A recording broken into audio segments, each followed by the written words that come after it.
تبارك الذي نزل الفرقان على عبده ليكون للعالمين نذيرا. الحمد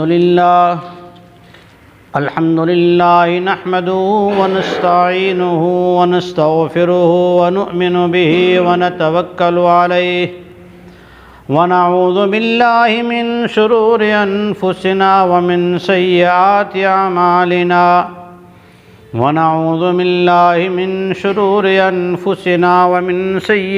أعمالنا من يهده الله فلا مضل له ومن يضلله فلا هادي له ونشهد أن سيدنا وسندنا وشفيعنا ومرشدنا ومولانا محمدا عبده ورسوله. أما بعد فأعوذ بالله من الشيطان الرجيم. بسم الله الرحمن الرحيم.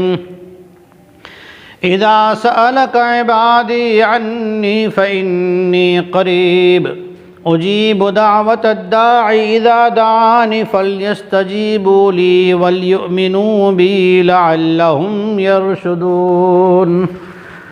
عن أبي هريرة رضي الله تعالى عنه أن رسول الله صلى الله عليه وسلم قال: لا تطلع الشمس على يوم الجمعة ولا تغربها أفضل من يوم الجمعة وما من دابة إلا وهي تفزع من يوم الجمعة إلا هذين الثقلين الجن والإنس. صدق الله العظيم وصدق رسوله النبي الصادق الأمين الكريم. درود پاک پڑھ لیں. اللهم صل على محمد وعلى آل محمد كما صليت على إبراهيم وعلى آل إبراهيم إنك حميد مجيد.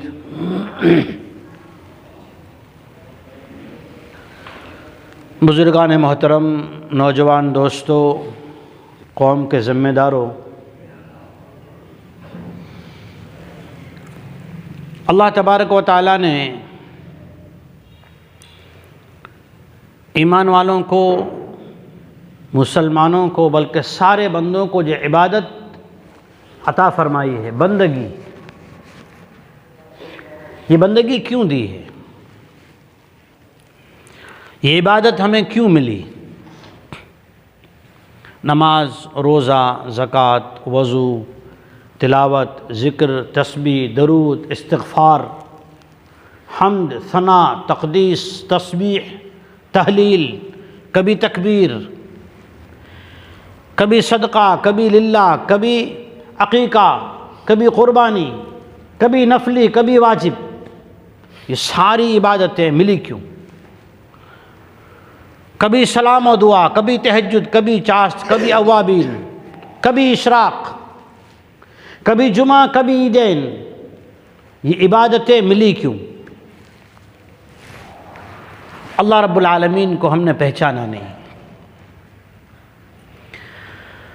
دنیا کے انسان الیکشن، ووٹنگ ہونے سے پہلے یا کبھی بڑے عہدیدار کسی کے گھر آئیں اور ان کے ساتھ ان کا رشتہ اور تعلق ہو جائے، دوستی ہو جائے، فرینڈشپ ہو جائے، گھر جیسے بن جائیں، اور وہ یوں کہیں کہ تم ہمارے پاس آیا کرو، تمہارا جو کام ہو ہم کر دیں گے،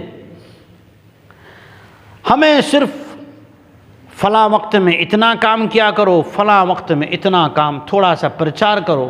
کسی کو یہ کہو کہ یہ اپنا آدمی ہے، تمہارے سارے کام، جتنے کاغذات ویریفائی کرنے ہیں، ہر ایک پہ ہم سگنیچر کر دیں گے، اپنی مہر لگا دیں گے. آدمی اس کے ساتھ فوٹو لے کے اپنے اسٹیٹس پہ رکھتا ہے، اس افسر کے ساتھ، اس نیتا کے ساتھ اپنا فوٹو اسٹیٹس پہ رکھتا ہے. دوستوں کے ساتھ بیٹھے ہوئے کالر یوں چڑھا کے کہتا ہے اپنا جو ہے نا گھر جیسا ہے ڈی ایس پی سے، کلیکٹر تو اپنے گھر کا آدمی ہے.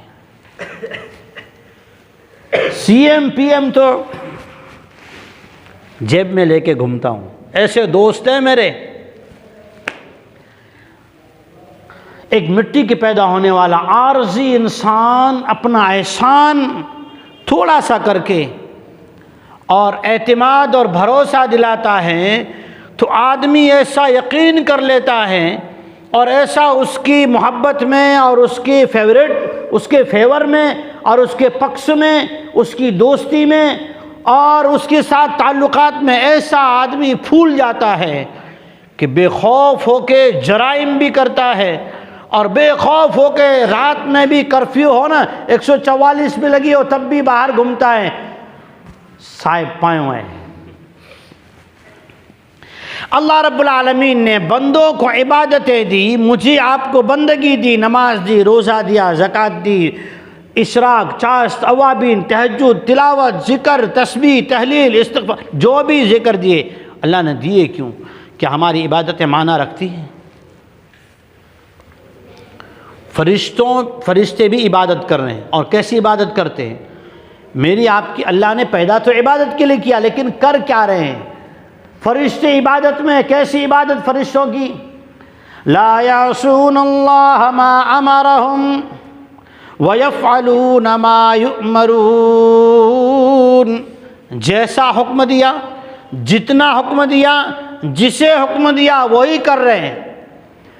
جو کام جبریل کا ہے جتنا ہے اتنا ہی کر رہے ہیں، میکائیل کا جتنا کام وہی کر رہے ہیں۔ میکائیل اسرائیل کی کام میں دخل نہیں دیتا، اسرائیل اسرافیل کے کام میں دخل نہیں دیتا، یہ تو ہمارا کام ہے۔ کام ذمہ داری کسی کو دیو، اس کے صلاحکار اور سجیشن دینے والے ہزاروں پیدا ہو جاتے ہیں۔ مریض ہاسپٹل جا رہا ہو، رکشے میں بیٹھ جائے، رکشہ والا اسے اتنی دوائیاں بتا دیتا ہے کہ اسے ڈاکٹر کو دوائی لینے کی ضرورت نہیں ہوتی کہ میں ڈاکٹر کے پاس جاؤں، یہیں سے چل مجھ گھر چھوڑ دے۔ یہ تو فرشتوں کا کام ہے، جیسا دیا جتنا دیا۔ کیا کر رہے ہیں؟ جو فرشتہ قیام میں ہے وہ قیام میں قیامت تک ہے، جو سجدے میں ہے وہ سجدے ہی میں ہے، جو رکوع میں ہے وہ رکوع میں ہے، جو تسبیح کر رہا ہے وہ تسبیح میں ہے، جو درود پاک میں ہے وہ درود پاک میں، جو استغفار میں استغفار میں، عرش کو اٹھانے والے تسبیح و تقدیس میں ہے وہی کام کر رہے ہیں۔ فرشتوں کی عبادت بڑی ہے، میری تیری عبادت بڑی ہے۔ میں تو نیت باندھتا ہوں تو خیال ہوتا ہے پیچھے کس نے شور کیا، کس کے موبائل کی گھنٹی بجی، کھڑکی کس نے کھولی، پنکھا کس نے فلاں رکعت میں چالو کیا تھا، مجھے برابر دھیان ہے، مجھے سب کا دھیان ہے، رب کا دھیان نہیں ہے۔ فرشتوں کی عبادت پھر اللہ نے ہمیں بھی تو یہ کہا نا، وَمَا خَلَقْتُ الْجِنَّ وَالْإِنسَ إِلَّا لِيَعْبُدُونَ، انسان اور جنات کو پیدا کیا عبادت کے لیے۔ پھر عبادت تو ہم کر رہے ہیں، کیسی کر رہے ہیں؟ پھر تو عبادت تو فرشتے ہم سے اچھی کر رہے ہیں، پھر ہمیں عبادت کے لیے پیدا کیوں کیا؟ ہمیں عبادت اللہ نے دی کیوں؟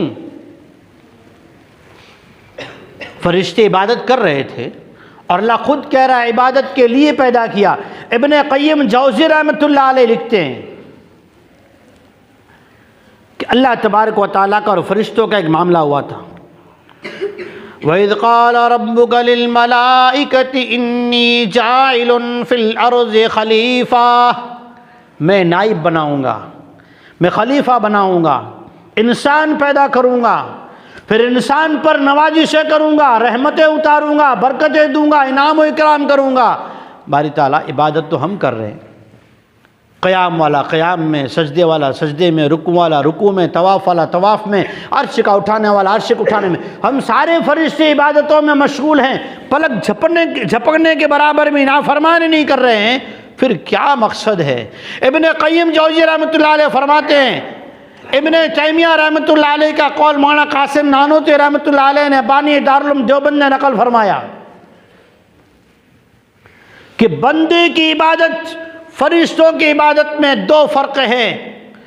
فرق یہ ہے کہ اس بندے کو اللہ تبارک و تعالیٰ نے جو عبادت کے لیے بندگی کے لیے پیدا کیا ہے، یہ بندہ تب بنتا ہے، اللہ کو اس پہ پیار تب آتا ہے، اس کی بندگی اللہ کے وہاں مقرب ہونے کا سبب تب بنتی ہے، اللہ کی نزدیکی حضوری اس کی عبادت میں تب آتی ہے جب یہ اللہ کے عشق میں دنیا کی عاشقانہ چیزوں کو چھوڑ کر آتا ہے۔ دنیا کی چیزیں چھوڑ کر، دنیا کے تقاضے چھوڑ کر، بیوی بچے، دکان مکان، کاروبار، دوست احباب، رشتہ دار، غمی خوشی، بیماری تندرستی، ساری چیزیں چھوڑ کر جب اللہ کے منادی کی پکار پر یہ بندہ عبادت میں مشغول ہوتا ہے تو فرشتوں سے آگے نکل جاتا ہے کہ فرشتے کو نہ کھانا ہے، نہ پینا، نہ سونا ہے، نہ اسے تھکان، نہ بیوی ہے، نہ بچے، نہ اسے گرمی سردی بارش سے کوئی فرق ہوتا ہے۔ اللہ فرماتے ہیں میرے بندے تو ذرا عاشقانہ اپنا اثر تو دکھا، میں تیری عبادت پہ کیا دوں گا۔ پھر عبادت کیوں دی اس کا مقصد بیان کیا۔ ابن قیم رحمۃ اللہ علیہ نے بیان کیا، ملا علی قاری رحمۃ اللہ علیہ نے شرح مشکات میں بیان کیا کہ اللہ نے بندگی دی کیوں، کہ یہ بندہ ہے نا بنایا کس سے؟ آگ پانی مٹی ہوا، پھر کیا ہوگا اس سے کہ اس سے خطائیں ہوگی۔ اب سنیے، میں اور آپ اللہ کو نہیں پہچانتے، ایک صاحب کی دوستی کا ہمیں فخر ہے، اس پہ ہمیں غرور ہے، اس پہ گرو ہے، ایوارڈ مل جائے اس پہ ہمیں جو ہے بہت بڑائی اندر محسوس ہونے لگتی ہے۔ اللہ کی بھی پہچانو، اللہ کو جانو، اللہ کیا ہے، اللہ نے ہمیں عبادتیں کیوں دی۔ ابھی اذان ہوئی نا، اذان کے بعد کس کی تیاری ہوتی ہے؟ جمعہ کی۔ اللہ نے ایک بات سمجھائی، محدثین نے لکھا ہے اذان ہونے کے بعد جس طرح سے جمعہ کی تیاری کرتے ہو نا، اللہ نے قرآن مجید میں فرمایا اذا نودی للصلاة من یوم الجمعہ فاسعوا الى ذکر اللہ وذروا البیع۔ جب جمعہ کی اذان ہو جائے نا، کاروبار کو، دھندے کو، لین دین کو، خرید و فروخت و معاملات کو، ویپار کو چھوڑ کر جمعہ کی نماز کی تیاری کے لیے، جمعہ کی ادائیگی کے لیے آ جاؤ۔ وذروا البیع، ہم نے کاروبار چھوڑ دیا۔ اس کاروبار کے چھوڑنے پر اللہ کے نیک بندے محدثین کرام، مفسرین کرام لکھتے ہیں اللہ جل شانہ جب بندے کو دیکھتے ہیں، میرا بندہ میرے خاطر کاروبار کو چھوڑ رہا ہے، میرے خاطر گھر بار کو چھوڑ رہا ہے، میرے خاطر آرام کو چھوڑ رہا ہے۔ ویسے تو ظہر سے پہلے کھانا جو ہے وہ سنت ہے، آج جمعہ ہے تو میرے لیے اس نے کھانا مؤخر کیا، اور اب سنت جمعہ کے بعد کھانا سنت ہے، خیر اللہ بھی جمعہ کے بعد سنت ہے۔ اس نے جو ہے میری شریعت کے لیے دنیا چھوڑی ہے۔ چلو فرشتوں لگ جاؤ کام پہ۔ اس کی عبادت کا کیا نتیجہ کہ اس نے وضو کیا نا، وضو۔ ہم عبادتوں کا مقصد نہیں جانتے۔ وضو کیا، گناہ کتنے ہوئے تھے بازار میں چلتے ہوئے، کتنے آنکھ سے، کتنے کان سے، کتنے ہاتھ سے، کتنے پیر سے۔ اللہ کا کرم دیکھو، عبادتوں کا اثر دیکھو۔ عبادت کا حکم یوں دیا، آیا بندہ چل کے آیا، فرشتے لکھو کہ نماز کی حالت میں ہیں، ابھی تو چل رہا ہے بازار میں ہے، نہیں نماز کی حالت میں ہے، وضو گھر سے کر کے نکلا ہے۔ باری تعالیٰ کیا کریں؟ اس نے ہاتھ دھوئے، ہاتھ سے کیے ہوئے گناہ لکھ دو، معاف ہو گئے۔ چہرہ دھویا کہ زبان سے کیے ہوئے، ہونٹ سے کیے ہوئے، آنکھ سے کیے ہوئے گناہ، کلی کی، ناک میں پانی ڈالا، آنکھ دھوئی ہے، کیا ہوا؟ چہرہ دھویا، چہرے سے جتنے گناہ ہوئے فرشتوں لکھ دو، معاف کر دیے۔ کان کا مسح کیا، کان سے سنے ہوئے گناہ ہے، فرشتوں لکھ دو، معاف کر دیے۔ پیر دھوئے، پیروں سے ہوئے گناہ معاف کر دیے۔ اب یہ صاف ستھرا ہو کے سر کا مسح کیا، سر سے سوچے ہوئے گناہ کے وساوس اللہ تعالیٰ فرشتوں سے کہتے ہیں میں نے معاف کر دیے۔ وضو اس لیے دیا، بازار سے ہوئے، ماحول میں کیے ہوئے گناہ، گھر سے وضو کر کے نکلا، یہ پاک صاف ستھرا ہو کے نکلا۔ مسجد تو ان کے لیے جن کو وضو کے لیے گھر سے انتظام نہیں، کہیں سے آ رہے تھے مسجد ہی میں آ کر جو ڈائریکٹ داخل ہوئے وہ مسجد میں وضو کریں۔ مومن کا تو وضو گھر سے وضو کر کے چلنا ہے کہ گھر میں برکتیں نازل ہو۔ اب کیا ملے گا؟ ایک قدم پہ نیکی، ایک قدم پہ گناہ معاف۔ کہ نماز پڑھنے کھڑا ہوتا ہے، اللہ اکبر، کہ فرشتوں اس نے دنیا کو چھوڑا، دنیا کے خیال کو چھوڑا، وساوس کو چھوڑا، تصورات کو چھوڑا، حلال بولنا چھوڑا، حلال کھانا چھوڑا، میری خاطر چھوڑا نا۔ حالانکہ کھانا جائز، پینا جائز، حلال بات کرنا جائز، اچھی بھلی بات کرنا جائز، خیر خیرات کی بات کرنا جائز، نیکی کی بات کرنا جائز، گناہ سے روکنے کی بات کرنا جائز، لیکن نماز کی نیت باندھی کوئی بات نہیں۔ کیا بات ہوگی؟ سبحانک اللہم، اللہ کی پاکی، الحمدللہ رب العالمین، اللہ کی حمد و ثنا۔ اللہ کہتے ہیں بندے تو میری حمد و ثنا کر رہا ہے، تیری زبان جیسی ہو، تیری پاکی جیسی ہو، تیرا خیال جیسا ہو۔ ابن قیم فرماتے ہیں یہ نماز پڑھ رہا ہے، نماز اس کی جیسی ہو، نماز پڑھ لی، اللہ کے نبی سرکار دو عالم تاجدار مدینہ محمد مصطفیٰ صلی اللہ علیہ وسلم فرماتے ہیں ایک نماز سے دوسری نماز تک کے گناہ درمیان میں جتنے صغیرہ گناہ چھوٹے چھوٹے گناہ ہوئے تھے اللہ نے معافی کا قلم پھیر دیا۔ میں آپ کیا جانیں عبادت کیوں ملی؟ نماز پڑھ رہے ہیں، التحیات میں بیٹھے ہیں، اللہم انی ظلمت نفسی ظلما کثیرا، رب تعالیٰ میں نے بہت بڑی خطائیں کی ہے، دنیا میں، کاروبار میں، گھر بار میں، بیوی بچوں میں مشغول ہو کے تجھے بھلا دیا ہوں، بڑی دیر سے آیا ہوں تیرے در پر۔ پھر کیا کرتا ہے؟ ظلمت نفسی ظلما کثیرا ولا یغفر الذنوب الا انت، رب تعالیٰ تیرے سوا معاف کرنے والا کوئی نہیں۔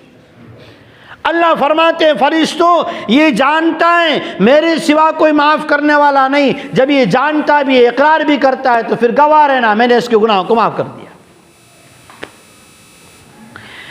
در جوانی توبہ کردن شیوہ پیغمبراست، وقت پیری گرگ ظالم می شود پرہیزگار۔ جب بازوؤں میں طاقت و قوت ہو نا تب اللہ کے در پہ رجوع کر لینا، اللہ کو پہچان لینا، اللہ کو راضی کر لینا، اللہ کو منا لینا، یہ پیغمبروں کی، انبیاء کرام کے، نیک لوگوں کی، ولیوں کی، اولیاء اللہ کی صفت ہے۔ اور پھر بڑھاپے میں جب آنکھ دیکھتی نہیں، دماغ شناخت کھو چکا ہو، کان سے سنتا نہیں، پیر چلتے نہیں، ہاتھ میں قوت نہیں، ایسے زمانے میں تو جنگل کا راجہ کہا جانے والا شیر بھی استغفار کرنے لگ جاتا ہے۔ اسی لیے شیخ سعدی رحمۃ اللہ علیہ نے یہ شعر فرمایا، در جوانی توبہ کردن شیوہ پیغمبراست، جوانی میں توبہ کرنا، جب جسم میں قوت و طاقت ہو دنیا کمانے کی تو اللہ کو پہچاننا۔ اللہ نے کیوں دیا کہ یہ بندہ عبادت کرتا ہے، ذکر کرتا ہے، ذکر کسی بھی حال میں کر رہا ہے، یذکرون اللہ قیاما، کہیں بھی کھڑا ہو، مسجد میں نہیں، کہیں بھی کھڑا ہو اللہ کا ذکر کر رہا ہے، اللہ جل شانہ اس کے گناہوں کو معاف کرتے ہیں، فرشتوں کو نیکی لکھواتے ہیں۔ اور ہم کیا جانے اللہ کی نعمتیں، یہودیوں کو سنیچر کا دن انہوں نے چوائس کیا، چنا، جمعہ کی شام، جب سے سنیچر شروع ہوتی ہے، شام سے، ہمارے اسلام میں شام سے دن شروع ہوتا ہے، سنیچر یعنی جمعہ کی شام، آج کی مغرب سے لے کر کل کی مغرب تک انہیں کوئی کام کرنے کی اجازت نہیں، صرف ایک کام، بندگی بندگی بندگی۔ امت محمدیہ کو جمعہ کا دن ملا، لیکن حکم کیا ہوا؟ اذا قضیت الصلاة فانتشروا فی الارض وابتغوا من فضل اللہ، جب جمعہ کی نماز ادا کر چکو تو اللہ کی زمین پر پھیل جاؤ اور حلال روزی تلاش کرنے میں لگ جاؤ۔ حلال روزی کمانے پر مغفرت، گھر میں سلام کرنے پر مغفرت، مومن مومن سے ہاتھ ملائے، ایک دوسرے کا ہاتھ ملایا، جدا نہیں ہوا، اس سے پہلے مغفرت۔ قرآن کریم کھول کے پڑھ رہا ہے، کہتا ہے اللہ تیرا کلام ہے، مجھے آتا نہیں، مجھے سمجھا دے، سکھا دے، دل میں اتار دے، ذہن میں بٹھا دے۔ جو اس تصور سے، اس عقیدت سے قرآن کو دیکھتا ہے اس کی مغفرت۔ کسی غریب مسکین کو دیکھ کر دل میں رحم آیا، اے اللہ اس کی حالت سدھار دے، اس پہ رحم فرما دے، اس کی مدد فرما دے۔ مومن پر رحم کھانے کی نیت سے دل میں رحم آیا، اس کی مغفرت۔ کسی کی بیمار پرسی کرنے گیا تو مغفرت۔ محدثین نے لکھا اللہ نے عبادتیں دی ہیں نا، یہ عبادتیں مغفرت کا بہانہ ہے۔ عبادتیں کوئی ہم اخلاص کے ساتھ ایسے نہیں کرتے کہ بس اللہ راضی ہو جائے۔ ہماری عبادتیں ہم اور آپ جانتے ہیں کیسی ہوتی ہیں، لیکن یہ بہانہ ہے کہ ہمیں اللہ جل شانہ معاف کرنا چاہتا ہے، اپنا قرب دینا چاہتا ہے، اپنے انعام و اکرام سے نوازنا چاہتا ہے۔ اس لیے ساری عبادتیں میں آپ غور کریں گے نا تو آپ کو پتہ چلے گا کہ عبادت ایک ایک میں کیا گنواؤں آپ کو، عبادتیں مختصر وقت میں، عبادتیں اللہ تعالیٰ نے دی ہے کہ بندوں کو اللہ معاف کرے، بندوں کو اللہ جل شانہ معاف کرنا چاہتا ہے، بخشش کرنا چاہتا ہے۔ ہم نماز پڑھ رہے ہیں نا، کتنا بڑا درجہ، اللہ کا دھیان تو نہیں آتا نا، ہم تو پڑھ رہے ہیں اللہ اکبر، سبحانک اللہم، ثنا پڑھ لیا، اعوذ باللہ، بسم اللہ، الحمدللہ رب العالمین، ہمیں تو اللہ کا تصور نہیں ہے، لیکن اللہ ایک ایک بات کا جواب دے رہا ہے۔ اور پھر اللہ کیا کہتا ہے؟ ایاک نعبد و ایاک نستعین، ہمیں دھیان نہیں کہ ہم یہ کہہ رہے ہیں اے اللہ ہم تیری ہی عبادت کر رہے ہیں، تیری کس کو کہا جا سکتا ہے؟ میں ان کو کہہ سکتا ہوں حنظلہ کو کہ میں تجھے ماشاءاللہ جو اچھا سمجھتا ہوں کیونکہ سامنے ہیں۔ اللہ رب العالمین تو کہہ رہا میں بندہ تیرے سامنے ہوں۔ ہم ہی نماز سے غائب ہو جاتے ہیں، ہم ہی مسجدوں سے غائب ہو جاتے ہیں، ہم ہی تلاوت کرتے ہوئے دنیا کی باتیں کرنے لگتے ہیں، ہم ہی ذکر کرتے ہوئے دنیا کا دھیان لے آتے ہیں۔ اللہ تو ہماری طرف متوجہ ہیں، اور اللہ نے عبادتیں اسی لیے دی ہیں کہ اللہ تعالی ہمیں معاف کرنا چاہتا ہے۔ اللہ تعالی ہمیں عبادتوں کی صحیح سمجھ، صحیح دھیان، اخلاص، للہیت اور درجہ احسان نصیب فرمائے۔ اللہ جل شانہ کئی سنی باتوں پر عمل کرنے کی توفیق عطا فرمائے۔ وآخر دعوانا ان الحمد للہ رب العالمین۔